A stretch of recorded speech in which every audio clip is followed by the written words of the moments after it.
விமல் வீரவன்ச தெரிஞ்சோ தெரியாமலோ அறிஞ்சோ அறியாமலோ ஒரு பெரிய ஒரு உண்மையொன்றை போட்டு உடைச்சிருக்கிறார். அது என்னென்று சொன்னால், கோத்தாபய ராஜபக்ச கைது செய்யப்பட இருக்கிறார் என்று சொல்லி நேற்று சொல்லியிருக்கார். அதாவது அரசாங்கம் கோத்தாபய ராஜபக்சவை கைது செய்யறதுக்கு தயாராகி கொண்டு வருதாம், அதற்கான ஏற்பாடுகள் செய்து கொண்டு வருதாம்.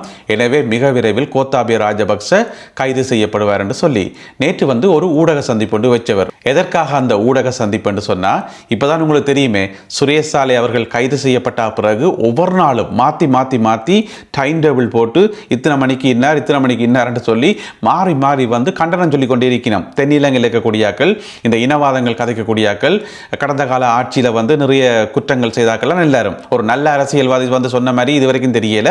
எல்லாம் இந்த குரூப் தான். இந்த ஒரு குரூப் ஒன்று இருக்கு தானே, தென்னிலங்கையில் ஒரு குரூப் உண்டு. அந்த குரூப் மாறி மாறி சொன்னபடி நேற்று பார்த்தீங்கன்னு சொன்னால், விமல் வீரவன்ச கொஞ்சம் வித்தியாசமாக இருக்கட்டும்ன்றதுக்காக பின்னுக்கு ஒரு பெரிய பேனரை கொண்டு வச்சுட்டு அந்த பேனரில் எழுதப்பட்டிருந்தது, சுரேஷ் சாலே என்ன செய்தார், சுரேஷ் சாலே என்ன செய்தார் என்று சொல்லி சிங்களத்தில் பெருசாக எழுதி போட்டு அதுக்கு முன்னால் இருந்து ஊடக சந்திப்பு வச்சவர். அதாவது வடிவேலு ஒரு படத்தில் கூட்டத்தில் பேசுவார், சத்தமாக பேசுவார், என்ன பண்ணான் என் கட்சிக்காரன் என்று சொல்லி சத்தமாக பேசுவார். அதே மாதிரி என்ன பண்ணார் சுரேஷ் சாலே என்று சொல்லி பெரிய பேனரை கொண்டு வச்சு போட்டு நேற்று விமல் வீரவன்ச சொன்னவர். வழக்கம் போல வெளிநாட்டில் இருக்கிற புலிகளை திருப்திப்படுத்துவதற்காகவும் புலம்பெயர் தமிழர்களை திருப்திப்படுத்துவதற்காகவும் என்று சொல்லி அதே புராணம் தான், அதையே திரும்ப திரும்ப எல்லாம் சொல்லி போட்டு கோத்தாபய ராஜபக்ச அடுத்ததாக கைது செய்யப்பட இருக்கிறார், அது தனக்கு தெரியும் என்று சொல்லியிருக்கிறார். இந்த ஈஸ்டர் குண்டு தாக்குதலுக்கு உண்மையான சூத்திரதாரி யாருன்றது அரசியல்வாதிகள் மட்டத்தில் எப்படி தெரிஞ்சிருக்கு தானே. பெரிய பெரிய அரசியல்வாதிகளுக்கு இதிலே இருக்கிறார்களுக்கு கட்டாயம் தெரிஞ்சிருக்கும். அவைக்குள்ள தகவல்கள் எல்லாம் பரிமாறப்பட்டிருக்கும். அப்ப விமல் வீரவன்சவனுடைய காதுக்கும் சில பல ரகசியங்கள், சில பல தகவல்கள் வந்திருக்கும் தானே. அதை கூட அவர் அறியாம சொல்லிக்கலாம். நேற்று ஊடக சந்திப்பில் போற போக்க பார்த்தா அடுத்தது கோத்தாபய ராஜபக்சவெல்லாம் கிடக்குன்னு சொல்லி. ஏன்னு சொன்னா, சுரேஷ் சாலையை கைது செய்து விசாரிக்கக்குள்ள சுரேஷ் சாலை என்ன சொல்லுவார், எல்லா பழியும் தலை தலையில் தூக்கி போடுவாரா? கடைசி வரைக்கும் இல்ல. எப்படி முன்னாள் பொலிஸ்மா அதிபர் தேசபந்து தென்னக்கோனை விசாரிக்கும் போது அவர் என்ன சொன்னவர், எனக்கு ஒன்றுமே தெரியாது, நான் பொலிஸ்மா அதிபராக இருந்த நான் அங்க சொன்ன கட்டளைகளை தான் நான் செய்தனானே தவிர நானாக ஒன்றுமே செய்யல என்று சொல்லி கையை விரிச்சவரா இல்லையா? அதே மாதிரி சுரேஷ் சாலை என்ன சொல்லுவார், நான் புலனாய்வு அதிகாரியாக இருந்த நான் என்னுடைய இஷ்டத்துக்கு ஒன்றுமே செய்யல, எனக்கு வழங்கப்பட்ட கட்டளைகளை தான் நான் செய்தனான், எனக்கு இன்ன சந்தர்ப்பத்தில் இப்படி இப்படி கட்டளைகளை வழங்கினார்கள், அதைத்தான் நான் செய்தேன், நானாக ஒன்றுமே செய்யல, எனக்கு எந்த லாபமும் இல்லை என்று சொல்லியிருப்பாரா இல்லையா? அப்படி நாங்கள் ஊகிக்கலாம் தானே. எனவே கட்டாயம் கோத்தாபய ராஜபக்சவனுடைய பேரை சுரேஷ் சாலே இத்தனைக்கு சொல்லியிருப்பார். 3 நாள் முடிஞ்சது, கட்டாயம் சொல்லியிருப்பார்.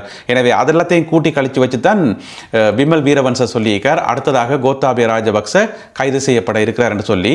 அவருடைய வாய்க்கு சக்கரை போடணும். ஏஞ்சலும் கோபம், இந்த ஒரு விஷயம் நடந்தா நல்லது தானே. அதோட விமல் வீரவன்ச இன்னும் ஒரு விஷயம் சொல்லி வச்சுக்கார். இப்போ இந்த ஈஸ்டர் குண்டு தாக்குதல் நடைபெற்றது கோத்தாபய ராஜபக்சவை ஜனாதிபதி ஆக்கிறதுக்கு பதவிக்கு கொண்டு வரத்துக்கு தானே பொதுவாக நம்பப்படுது, அப்படித்தானே சொல்லப்படுது. ஆனால் அது பொய் என்று நிறுவுறதுக்கு, அது அப்படி நடக்கல என்று சொல்றதுக்காக நான் நினைக்கிறேன் இருந்து யோசிச்சிருப்பார் போடுறது, வீட்டில இருந்து நல்லபடியாக யோசிச்சிருப்பார் போடுறது, யோசிச்சு போட்டு ஒரு கருத்தொண்டு சொல்லியிருக்காரு. என்னன்னு சொன்னா, சஹ்ரான் ஒரு முஸ்லீம், கோத்தாபய ராஜபக்ச ஒரு பௌத்தர், ஒரு பௌத்தரை ஜனாதிபதியாக ஆக்குறதுக்கு ஒரு முஸ்லீம் தன்னுடைய உயிரை கொடுப்பாரா இல்லத்தானே என்று சொல்லி ஒரு புதுசா ஒரு கதையை ஒன்றை சொல்றார். ஏன்னு சொன்னா, அவருக்கு எப்படியாவது இந்த கோத்தாபய ராஜபக்சவை காப்பாற்றணும், அவரில் எந்த விதமான பிழையும் இல்லை என்றதை நிறுவனம் என்றதுக்காக நேற்று ஒரு ஊடக சந்திப்பு நடத்திட்டு போயிருக்கார். இனி இன்றைக்கு சனிக்கிழமை, இன்றைக்கு எத்தனை பேர் கிளம்பி வர போய் நம்ம தெரியல. அதே புராணம் தான், வெளிநாட்டில் இருக்கும் புலிகளை திருப்திப்படுத்துவதற்காக அரசாங்கம் கைது செய்திருக்கு என்று சொல்லி அப்படியே அதே ரெக்கார்டை பாடுவினோம் என்று சொல்லி எதிர்பார்க்கப்படுகிறது. பரவலாக எதிர்பார்க்கப்பட்ட ஒரு சம்பவம் நடைபெற்றிருக்கிறது. என்னென்னு சொன்னால், கைது செய்யப்பட்ட சுரேஷ் சாலே அவர்களுக்கு 90 நாட்கள் தடுப்பு காவல் வழங்கப்பட்டிருக்கிறது, அதற்கான அனுமதி வழங்கப்பட்டிருக்கிறது. எனவே அடுத்து வரும் 3 மாதங்களுக்கு அவர் தொடர்ந்து விளக்கமறியலில் வைக்கப்பட்டு விசாரிக்கப்படுவார் என்று சொல்லி எதிர்பார்க்கப்படுகிறது. இது ஏற்கனவே எதிர்பார்க்கப்பட்டதுதான். ஏன்னு சொன்னால், இன்றைக்கு சனிக்கிழமை காலமை 8 மணியோட அந்த 72 மணி நேர காலக்கெடு முடியுது. அதனால் இப்பொழுது 3 மாதங்களுக்கு 90 நாட்களுக்கு நீடிக்கப்பட்டிருக்கிறது. ஆரம்பத்தில் பிள்ளையான் கைது செய்யப்படையக்குள்ளே இதே சம்பவம் தான் நடந்தது. ஏன்னு சொன்னால், பிள்ளையான் போன வருஷம் ஏப்ரல் மாதம் 8ஆம் தேதி கைது செய்யப்பட்டவர். பிறகு 8ஆம் தேதி கைது செய்யப்பட்டவர் 12ஆம் தேதியோட அந்த 72 மணி நேரம் முடியுது. பிறகு 12ஆம் தேதி நியூஸ் வருது, அவருடைய தடுப்பு காலம் அடுத்து வரும் 3 மாதங்களுக்கு நீடிக்கப்படுகிறது என்று சொல்லி. அன்றைக்கு நீடிக்கப்பட்டதான், இன்று வரைக்கும் பிள்ளையான் வெளியில் வரவே இல்லை. எனவே சுரேஷ் சாலே அவர்களுக்கும் இது மாதிரி தான் நடக்கும் என்று சொல்லி நாங்கள் எதிர்பார்க்கலாம். இந்தியாவில் கைது செய்யப்பட்ட ஆபத்தான குற்றவாளியாகிய பொடி லசி நேற்று அதிகாலை வேளையில் இலங்கைக்கு அழைத்து வரப்பட்டிருந்தார்.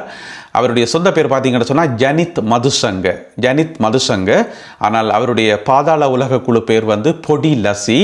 அவரும் வந்து பல கேஸுகளோட சம்பந்தப்பட்டவராம். கொலை கேஸுகள், கடத்தல்கள், போதை வியாபாரம், மற்றது துப்பாக்கி வைத்திருந்தேன்னு சொல்லி பெரிய பட்டியலே இருக்குது. அப்போ நீண்ட காலமாக 2010ஆம் ஆண்டுக்கு பிறகுலேருந்து ஆரம்பித்து நீண்ட காலமாக பல்வேறு சம்பவங்களோட சம்பந்தப்பட்டவர் தான் இந்த பொடி லசி.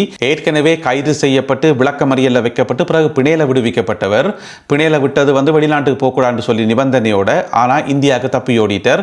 இப்போ திருப்பவும் கைது செய்து இலங்கைக்கு அழைத்து வரப்பட்டிருக்கிறார். விமான நிலையத்தில் இருந்து கூட்டிக் கொண்டு வரையக்குள்ள பயங்கர சந்தோஷமா சிரிச்ச முகத்தோட நல்ல கலகலப்பா வந்தவர். இத்தனைக்கு அவருடைய கலகலப்பு, அவருடைய சிரிப்பெல்லாம் போயிருக்கும் நினைக்கிறேன். ஏன் சொல்லுங்க பாப்போம், செவ்வந்தியாக்களையும் கூட்டிக் கொண்டு வரையக்குள்ள இப்படி தான் சிரிச்ச முகத்தோட வந்தவே, பிட்டிய சந்தோஷமா ஃபன் பண்ணி கொண்டு வந்தவே. அப்போ போலீஸ் அதிகாரிகள்கிட்ட வந்து ஊடகத்தில் கேட்டது, என்ன குற்றவாளிகள் என்று சொல்லி பிடிச்சு கொண்டு வாரீங்களா, அவையெல்லாம் சிரிச்சுக்குள்ள சந்தோஷமா இருக்கணும் என்று சொல்லி. அதுக்கு வந்து போலீஸ் அதிகாரிகள் ஒரு விளக்கம் ஒன்று கொடுத்தவை என்னன்னு சொன்னால், கைது செய்து கொண்டு வரைக்குள்ள நிறைய கேமராக்களை வந்து வீடியோ எடுக்கிறது தானே, அந்த கேமராக்களை கண்டோன்னா தங்களை அறியாமல் சிரிக்கணும். ஆனால் விசாரணை அதிகாரிகள்கிட்ட போன பிறகு விசாரணை நடக்கிற இடத்துல வந்து எப்படி அழுவார்கள் என்று சொல்லி எங்களுக்கு தான் தெரியும் என்று சொல்லி அப்போ போலீஸ் அதிகாரிகள் வந்து ஒரு ஊடகத்தில் வந்து பேட்டியில் சொல்லியிருந்தவர்கள். எனவே விமான நிலையத்தில் வந்து பயங்கர கலகலப்பாக இருந்த பொடி லசி இப்போ என்ன கோலத்தில் இருப்பார்ன்றதை எங்களால் ஊகிக்க முடியும். யாழ்ப்பாணம் அச்சுவேலி பகுதியில் கள்ள மாடு பிடித்த நபர் ஒருவர் போலீசாரினால் மடக்கி பிடிக்கப்பட்டிருக்கின்றார். இந்த சம்பவம் எங்கே நடந்திருக்குன்னு சொன்னால், அச்சுவேலி பகுதியில் இருக்கக்கூடிய வீரவாணி என்று சொல்லப்படுற ஒரு கிராமத்தில் ஒருத்தர் என்ன செய்யிருக்காருன்னு சொன்னால், ஒரு வேனில் வந்து 9 மாடுகளை மேற்றி கொண்டு ரோட்டால் போயிருக்கார். அப்போ வந்து போலீஸ் மறித்து சரி மாடெல்லாம் கொண்டு எங்கே போறீங்கன்னு கேட்டோன்னே அதுக்கு வந்து ஒழுங்கா பதில் சொல்லலை. அந்த கேள்விக்கு மாடு எங்கால என்று கேட்ட கேள்விக்கு வந்து ஒழுங்கா பதில் சொல்லலை. அப்போ போலீஸுக்கு விளங்கிட்டது கள்ள மாடு தான் பிடிச்சொண்டு போகிறாருன்னு சொல்லி பிறகு கூட்டிக் கொண்டு விசாரிச்சா ஒப்புக்கொண்டிருக்கார். இன்னும் இடத்துல வந்து களவெடுத்த மாடுகளை தான் கொண்டு போகிறேன்னு சொல்லி. உங்களுக்கு தெரியும், அண்மை காலமாக யாழ்ப்பாணத்தினுடைய பல்வேறு பகுதிகளில் இந்த மாடு பிடிக்கிறவர்களுடைய தொல்லை வந்து தாங்க முடியலைன்னு சொல்லி பொதுமக்களே நிறைய முறைப்பாடுகள் வந்து சொல்லியிருந்தவர்கள். அந்த அடிப்படையில் வந்து அச்சுவேலி வீரவாணி பகுதியில் 9 மாடுகளை திருடிய குறிப்பிட்ட இந்த நபர் வந்து காங்கேசன்துறை போலீசாரினால் கைது செய்யப்பட்டிருக்கின்றார். இன்று சனிக்கிழமை மல்லாகம் நீதிமன்றத்தில் அவர் முற்படுத்தப்பட உள்ளார். முன்னாள் அமைச்சர்கள் 2 பேருக்கு எதிராக குற்றப்பத்திரிகை தாக்கல் செய்யப்பட்டிருக்கிறது. யார் அந்த முன்னாள் அமைச்சர்கள் என்று பார்த்தீங்கன்னு சொன்னால், ஒரு ஆள் வந்து மேவின் சில்வா, மற்றவர் வந்து பிரசன்ன ரணவீர. இந்த 2 பேருக்கு எதிராகவும் கம்பஹா உயர்நீதிமன்றத்தில் வந்து குற்றப்பத்திரிகை தாக்கல் செய்யப்பட்டிருக்கிறது. இவையில் 2 பேருக்கு மட்டும் இல்லாமல் இன்னும் 4 பேர் சேர்த்து மொத்தம் 6 பேர். ஏன் அப்போ குற்றப்பத்திரிகை தாக்கல் செய்யப்பட்டிருக்குன்னு சொன்னால், அரசாங்கத்துக்கு சொந்தமான ஒரு காணியை வந்து அதுக்கு ஒரு ஃபேக் டாக்குமெண்ட்ஸ் எல்லாம் ரெடி பண்ணி அதை வந்து யாருக்கோ வித்திருக்கணும். அரசாங்க காணியை பிடிச்சி தனியாருக்கு வித்திருக்கணும், கள்ள உறுதியெல்லாம் போட்டு. அதுக்கு தான் அமைச்சர்களாக வாரது. அமைச்சர்களாக இருந்தோம் இந்த வேலைலாம் பார்க்குறது. மக்களுக்கு 1000 பிரச்சனைகள் இருக்கும், அதை போய் பார்க்க தெரியாது, இந்த வேலை தான் பார்க்குறது. அதனால் வந்து கம்பஹா உயர்நீதிமன்றத்தில் வந்து அவர்களுக்கு எதிராக குற்றப்பத்திரிகை தாக்கல் செய்யப்பட்டிருக்குது. இந்த 2 பேருமே வந்து ஏற்கனவே வேறு கேஸில் கைது செய்யப்பட்டு இப்போ பெயிலில் வந்திருக்கணும், பிணையில விடுவிக்கப்பட்டிருக்கணும். இப்போ வந்து பார்த்தீங்கன்னு சொன்னால் புதுசாக இன்னும் ஒரு கேஸ் ஒன்று பதிவு செய்யப்பட்டிருக்கிறது. மொத்தம் 6 பேர். மார்ச் மாதம் 27ஆம் தேதி இவர்களுடைய வழக்கு வந்து விசாரணைக்கு எடுத்துக்கொள்ளப்பட இருக்கிறது. அடுத்ததாக இன்றைய கருத்தோவியம். இப்போ வந்து பார்த்தீங்கன்னு சொன்னால், நிலக்கரியில் ஒரு ஊழல் நடந்திருக்குது. தரம் குறைந்த நிலக்கரி வந்து இறக்குமதி செய்யப்பட்டிருக்கு சொல்லி ஒரு பிரச்சனை ஓடிக்கொண்டிருக்கு தானே, அது சம்பந்தமாக வரையப்பட்ட ஒரு கருத்தோவியம். இங்கே பார்த்தீங்கன்னு சொன்னால், எரிசக்தி அமைச்சர் வந்து கிரிக்கெட் விளையாடுறார். அப்போ நடுவர் ஆழ்வனும் தானே, நடுவர் யாருன்னு பார்த்தீங்கன்னு சொன்னால் ஜனாதிபதி அனுரகுமார திசாநாயக்க அவர்கள். அங்காலிருந்து ஒரு பந்தொண்டு வருது, எறிபடுது ஒரு பந்தொண்டு. அதில் எழுதப்பட்டிருக்கிறது நிலக்கரி ஊழல் என்று சொல்லி. அப்போ அந்த நிலக்கரி ஊழல் என்று சொல்லப்படுற அந்த பந்து வந்து அடித்து விக்கெட்டை வந்து விழுத்திட்டுது. இவர் வந்து அவுட்.